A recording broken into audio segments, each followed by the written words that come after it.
டாஸ்மாக் விவகாரத்தில் ஈடிய நல்ல கவ்வ கொடுத்து அடிச்சிருக்கு சுப்ரீம் கோர்ட். ஈடி இந்த விஷயத்துல எல்லா எல்லைகளையும் மீறி செயல்பட்டு இருக்கிறீங்க.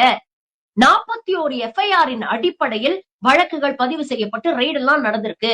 இந்த 41 எஃப்ஐஆரும் 2014ஆம் ஆண்டு முதல் 2021ஆம் ஆண்டு, அதாவது நம்ம அடிமை எடப்பாடி ஆட்சியில பதிவு செய்யப்பட்ட எஃப்ஐஆர்கள்.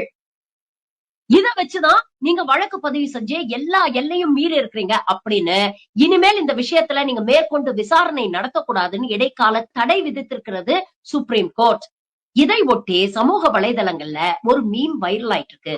அதாவது இன்னைக்கு இந்த 41 எஃப்ஐஆரும் அதிமுக காலத்தில் போடப்பட்டது அப்படிங்கிற விஷயத்த வெட்ட வெளிச்சத்துல உடைச்சு போட்டுருச்சு சுப்ரீம் கோர்ட். இதை ஒட்டி தொடர்ந்து இந்த டாஸ்மாக் விஷயத்தை வச்சு அரசியல் பண்ணலாம்னு நினைச்சு யார் அந்த தம்பி அப்படின்னு நம்ம எடப்பாடி 2 நாளா கூவிட்டு இருந்தார் இல்லையா, அவருக்கு பதில் சொல்லுது இந்த மீம்.